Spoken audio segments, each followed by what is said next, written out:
ఈ బిజినెస్ ఏదైనా మీ ఊర్లో ప్రమోషన్ చేయాలంటే అది సుమన్ టీవీతోనే సాధ్యం. ఇప్పుడే సంప్రదించండి. Welcome to Suman TV. ప్రస్తుతం నేనైతే ఉన్నాను విజయనగరం జిల్లా నెల్లిమర్ల నియోజకవర్గం భోగాపురం ఎయిర్పోర్ట్. సో మనం విజువల్లో చూసుకోవచ్చు, కూటమి ప్రభుత్వం అధికారంలోకి వచ్చిన తర్వాత కొత్త ఎయిర్పోర్ట్లపై స్పెషల్ ఫోకస్ పెట్టిందనే తెలుస్తుంది. కేంద్ర ప్రభుత్వం సహకారంతో కొత్త విమానాశ్రయ ఏర్పాటులో వేగం పెంచింది. దానిలో భాగంగానే ఉత్తరాంధ్రకి సంబంధించి ఎంతోమంది ఎన్నో సంవత్సరాలుగా ఎన్నో ఏళ్ళుగా కలలు కంటున్న భోగాపురం ఎయిర్పోర్ట్ నిర్మాణం అయితే మాత్రం శరవేగంగా పనులు పూర్తి అవుతున్నాయనే చెప్పుకోవచ్చు. సో దానిలో భాగంగానే ఈరోజు పౌర విమానయాన శాఖ మంత్రి అయినటువంటి కింజరాపు రామ్మోహన్ నాయుడు గారు కూడా రివ్యూ మీటింగ్ అయితే పెట్టారు. పనులు ఎంతవరకు వచ్చాయి, రన్వే ఎంత శాతం పూర్తయింది అన్నిటి మీద కూడా రివ్యూ అయితే ఇచ్చారు. సో దీనికి సంబంధించి చూసుకున్నట్టయితే 3 దశల్లో విమానాశ్రయ నిర్మాణం అయితే చేపట్టబోతున్నారు. మొదటి విడతలో ఏటా 60 లక్షల మంది ప్రయాణికులు ప్రయాణించేలా దాదాపు 5,000 కోట్లతో నిర్మాణం చేపట్టున్నారు. పక్షి ఆకారం వచ్చేలా 2,200 ఎకరాల్లో 3,800 మీటర్ల పొడవైన రన్వే కలిగిన ఎయిర్పోర్ట్ను నిర్మిస్తున్నట్లు పౌర విమానయాన శాఖ మినిస్టర్ అయినటువంటి కింజరాపు రామ్మోహన్ నాయుడు గారు కూడా ప్రస్తుత రివ్యూలో అయితే తెలిపారు. సో మొదటి విడతలో అయితే రన్వే, కమర్షియల్ ఎయిర్ క్రాఫ్ట్, అదేవిధంగా apron passenger terminal building, ATC and technical building, cargo building, sewage treatment plant, దీనికోసం అయితే మొదటి విడతలో పనులు శరవేగంగా పూర్తి చేసేందుకైతే ముమ్మరంగా ఏర్పాట్లు కూడా చేశారు. రెండో విడతలో main approach roads from NH16 to airport, commercial approach roads, solar panels area, commercial development area, aviation academy, maintenance, repairs and overall facility. NH16 దగ్గర 8 ఆకారంలో టెంప్లెట్ నిర్మాణం కూడా జరగనుంది. సాఫ్ట్వేర్ క్వార్టర్లు భోగాపురం మండలం బసవపాలెం వద్ద 25 ఎకరాల్లో నిర్మాణం చేపట్టగా 4 గ్రామాల్లోని 400 కుటుంబాలు 80 కోట్లతో పునరావాస కాలనీలకి అయితే మాత్రం వాళ్ళకి ఆవాసం కల్పించారు. సో ఓవరాల్గా చూసుకున్నట్టయితే ఎన్నో ఏళ్ళుగా సోషల్ మీడియా వేదికగా భోగాపురం ఎయిర్పోర్ట్ ఇంత శాతం పూర్తయింది. మరికొన్ని రోజుల్లో మనకి అందుబాటులోకి రానుంది. సో విజయనగరం నుండి కూడా ఫ్లైట్ జర్నీ చేసేందుకు ఎంతో మంది ఎన్నో దేశాల్లో కూడా ఆల్మోస్ట్ చూసుకున్నట్టయితే ఉత్తరాంధ్ర ప్రజలు ఎక్కువ వలసలు వెళ్ళి ఉద్యోగాలు చేయడం కానీ, ఉన్నత విద్యను అభ్యసించడం కానీ, ఒక సాఫ్ట్వేర్స్ ఉద్యోగాల్లో విదేశాల్లో సెటిల్ అయిన వారు చూస్తుంటారు. సో చాలా మంది వైజాగ్ వెళ్ళి చాలా టైం వేస్ట్ అవ్వడం, అదీ కాక కొంత నరకయాతన అనుభవించేవారు వెళ్ళలేక సమయానికి అందుకోలేక. సో వాటన్నిటికి కూడా ఇంకా చెక్ పెట్టేస్తుంది. ఇంకా సంవత్సరం లోపు అయితే ఇంకా అనుకున్న టార్గెట్కి ముందుగానే భోగాపురం ఎయిర్పోర్ట్ అయితే మాత్రం ప్రజలకు అందుబాటులోకి రానుంది. సో దీనికి సంబంధించిన పనులన్నీ కూడా శరవేగంగానే పూర్తయినట్టు సెంట్రల్ మినిస్టర్ పౌర విమానయాన శాఖ మంత్రి కింజరాపు రామ్మోహన్ నాయుడు గారు కూడా రివ్యూ ఇచ్చారు.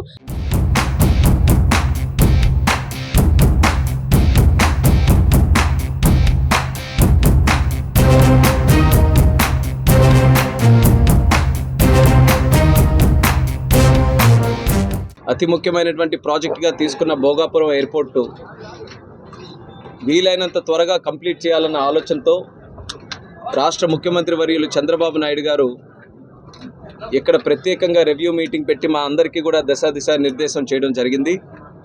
ఆ స్ఫూర్తితో ఎప్పటికప్పుడు ఇక్కడికి రెగ్యులర్ ఇంటర్వెల్స్లో రివ్యూ చేసుకొని ఎయిర్పోర్ట్ తాలూకా కార్యక్రమాలు అతి త్వరగా పూర్తి చేయాలన్న ఆలోచనతో ఇక్కడ ఉన్నటువంటి కాంట్రాక్టర్సు, అలాగే గవర్నమెంట్ సిబ్బంది అందరికీ కూడా ఒక కొలాబరేటివ్ ఎఫర్ట్గా ముందుకు నడిపించే కార్యక్రమం చేస్తున్నాం. అయితే ఎవ్రీ మంత్ కూడా రివ్యూ చేయాలన్న ఆలోచనతో ప్రభుత్వం వచ్చిన తర్వాత ఒక 5 నెలలు కూడా కంటిన్యూస్గా చేశాం. తర్వాత పార్లమెంట్ బడ్జెట్ సెషన్స్ రావడం, అలాగే మనకి మధ్యలో కోడ్ కూడా ఎమ్మెల్సీ ఎన్నికలు జరగడం వల్ల కోడ్ రావడం వల్ల ఒఫీషియల్గా ఇక్కడ రివ్యూ చేసుకోలేకపోయాం. మళ్ళీ ఇప్పుడు పార్లమెంట్ బడ్జెట్ సమావేశాలు కూడా పూర్తయిన వెంటనే ఏప్రిల్ నెలలో ఈరోజు రివ్యూ చేసుకున్నాం. గతంలో చూసుకుంటే 10th నవంబర్ 2024లో లాస్ట్ విజిట్ చేసినప్పుడు అప్పుడు ఓవరాల్గా ఎయిర్పోర్ట్ తాలూకా ప్రోగ్రెస్ 49% జరిగింది. సుమారు హాఫ్ వేలో మనం రీచ్ అయిన తర్వాత ఈ 5 నెలల కాలంలో 71%కి ఈరోజు భోగాపురం ఎయిర్పోర్ట్ తాలూకా పనులు పూర్తి చేసుకునే దశలో ఉన్నాం. ఏవైతే ఎర్త్ వర్క్స్ ఎయిర్పోర్ట్ తాలూకా కాంపౌండ్ సైట్లో మనం అందరూ కూడా చేయాల్సి ఉన్నాయో అది ఆల్మోస్ట్ 99.3% గతంలో జరిగితే ఇప్పుడు పూర్తిగా 100% ఎర్త్ వర్క్స్ అన్నీ కూడా మనం సైట్లో కంప్లీట్ చేసుకోవడం జరిగింది. ఎయిర్పోర్ట్కి ముఖ్యమైనటువంటిది రన్వే తాలూకా పనులు 65% గతంలో జరిగితే ఇప్పుడు 97% రన్వే తాలూకా పనులు కూడా మనం పూర్తి చేసుకున్నాం. ట్యాక్సీవే రన్వేకి అదనంగా ఉన్నటువంటి ట్యాక్సీవే కూడా గతంలో 41% జరిగితే ఇప్పుడు 92% వరకు ట్యాక్సీవే తాలూకా పనులు కూడా పూర్తి చేశాం. ప్యాసింజర్ టెర్మినల్ బిల్డింగ్ గతంలో ఇక్కడ మనకు కూర్చునే అవకాశం కూడా లేదు, అటువంటిది ఈరోజు రూఫింగ్ కూడా ఈరోజు చాలా వరకు కంప్లీట్ చేసే పరిస్థితుల్లో ఉన్నారు. ప్యాసింజర్ టెర్మినల్ బిల్డింగ్ గతంలో 39% పూర్తయితే 43%, అంటే ఒక అకౌంటబిలిటీ ఉండాలని మీడియా ద్వారా ప్రతి ఒక్కరికి కూడా ఎంత పర్సెంటేజ్ కంప్లీట్ అయిందో కూడా స్పష్టంగా వాళ్ళందరి దృష్టిలో కూడా పెట్టే ప్రయత్నం ప్రభుత్వం తరపున మేము చేస్తున్నాం. మెయిన్ యాక్సెస్ రోడ్డు కూడా ఏదైతే ఎయిర్పోర్ట్కి NH-16 నుంచి యాక్సెస్ ఏదైతే ఉందో దానికి కూడా పనులు ప్రారంభోత్సవం చేసి సుమారు 37% అది కూడా ఈరోజు పూర్తి చేసుకునే పరిస్థితిలో ఉన్నాం.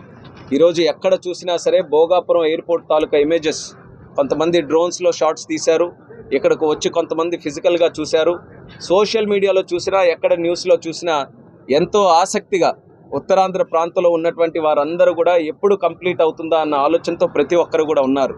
దానికి కారణం ఏంటంటే ఇది ఒక టాప్ ప్రయారిటీ ప్రాజెక్ట్గా మనం క్రియేట్ చేశాం. ఇది గ్రోత్కి ఇది ఒక స్పార్క్ ఇచ్చే విధంగా ఉత్తరాంధ్ర ప్రాంతంలో అన్నీ ఉన్నాయి, అన్ని వనరులు ఉన్నాయి, కష్టపడే వ్యక్తులు కూడా ఉన్నారు, కానీ తీరా చూసిన తర్వాత సరైన ఉద్యోగ అవకాశాలు ఇక్కడ లేవు. అందుకని ఆర్థికంగా మనం వెనకబడి ఉన్నాం.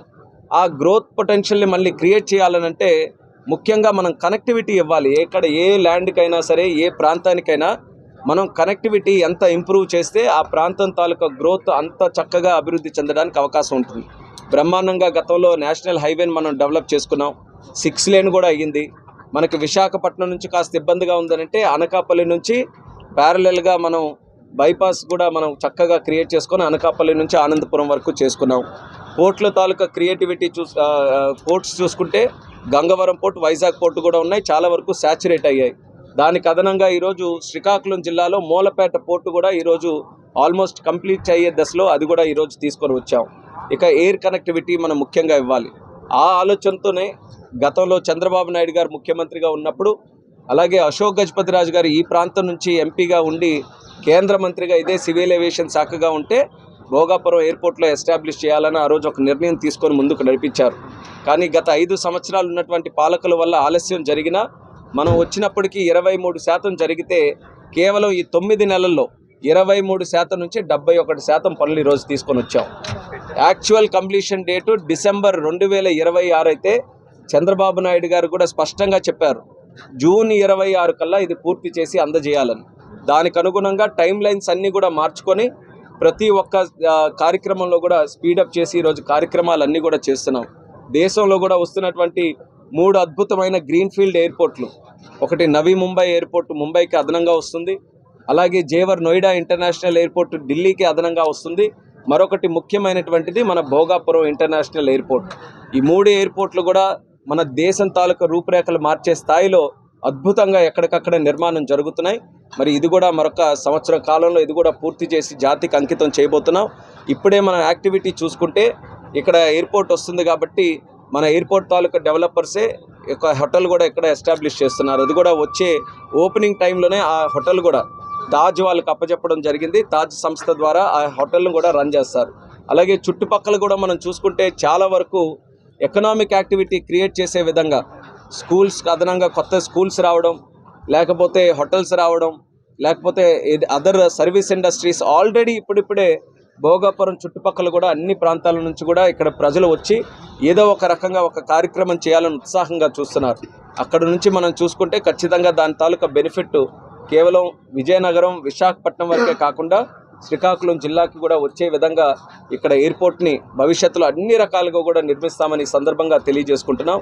యాక్చువల్గా కల్చరల్ డిజైన్స్ కూడా ఉత్తరాంధ్రలో ఉన్నటువంటి మన ముగ్గులు కానీ మన తాలూకా కల్చరు ట్రెడిషన్ అది కూడా ఉట్టిపడేలా ఇక్కడ ఇంటీరియర్స్ను కూడా మనం డిజైన్ చేయడం జరుగుతుంది.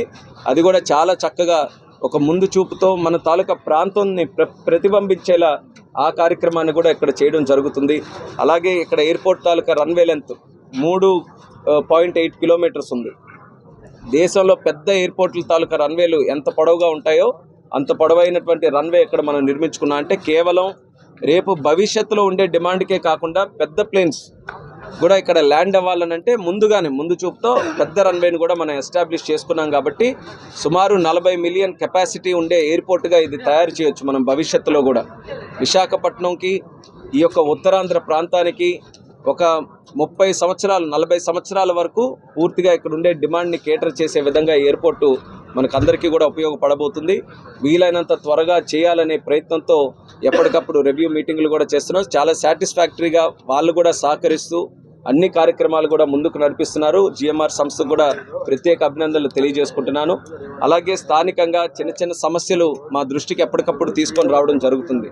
మరి దానికి సంబంధించి స్థానిక ఎంపీ గారు అప్పలనాయుడు గారు, అలాగే మంత్రివర్యులు శ్రీనివాస్ గారు, కలెక్టర్ గారు అందరితో కూడా ఎప్పటికప్పుడు డిస్కస్ చేసి ఇది కూడా మనం ఇంకా కొంచెం డెప్త్లోకి వెళ్ళి సమస్యలు ఎందుకు వచ్చాయని చూస్తే గత 5 సంవత్సరాలు అప్పుడు ఉండేటటువంటి ప్రభుత్వం దీని మీద సరైనటువంటి దృష్టి పెట్టకొకటి, రెండోది జెన్యున్గా ఏ సమస్యను కూడా డీల్ చేయాలన్న ఆలోచన కూడా అప్పుడు లేదు. అందుకనే ఏ సమస్యను పరిష్కరిద్దామని జెన్యునిటీతో మనం వెళ్తే ఎక్కడికక్కడ అవినీతి కార్యక్రమాలు కానీ లేకపోతే అవకతవకలు కానీ ఇవి కూడా కొన్ని కనబడుతున్నాయి. అయితే మాకు కావాల్సింది ఫస్ట్ పబ్లిక్ ఎవరైతే ఉన్నారో వాళ్ళకి న్యాయం చేయాలి. ఎవరైతే ఎయిర్పోర్ట్ కోసం కాంట్రిబ్యూట్ చేశారో వాళ్ళెవరు కూడా నష్టపోకుండా ఉండాలి. ఆ ఉద్దేశంతో మేము కూడా డిస్కస్ చేస్తున్నాం. ఖచ్చితంగా అది చంద్రబాబు నాయుడు గారి దృష్టిలో కూడా పెట్టి ఈ ఇష్యూస్ని ఎలా సెటిల్ చేయాలో ఒక డైరెక్షన్ తీసుకొని ముందుకు కూడా నడుస్తామని స్థానిక ప్రజానికం ఎవరైతే వాళ్ళు కూడా దీంతో ఇన్వాల్వ్ అయి ఉన్నారో వాళ్ళందరికీ కూడా ఈ సభాముఖంగా తెలియజేసుకుంటున్నాం. సో సెంట్రల్ మినిస్టర్ పౌర విమానయాన శాఖ మినిస్టర్ అయినటువంటి కింజరాపు రామ్మోహన్ నాయుడు గారు రివ్యూ ఇచ్చిన తర్వాత పక్షి ఆకారంలో ఉండే ఎయిర్పోర్ట్ని ఇంకా 1 సంవత్సరంలో చూడబోతున్నారు. అదే కాక అంటే ఇచ్చిన టైంకి 2026 జూన్ నెలకైతే మాత్రం అందుబాటులోకి తేనున్నట్టు చెప్పారు. అనుకున్న సమయానికన్నా ముందుగానే తీసుకొచ్చే ప్రయత్నాలు కూడా జరుగుతున్నట్టు చెప్పారు. సో రన్వేకి సంబంధించి 3.8 కిలోమీటర్ల రన్వే అయితే మాత్రం దాదాపు పనులు కూడా ఆల్మోస్ట్ కంప్లీట్ అయిపోయినట్టు తెలుస్తుంది. సో ఎన్నాళ్ళుగా ఉత్తరాంధ్ర ప్రజల కళ అయితే నెరవేరబోతుందని చెప్తున్నారు.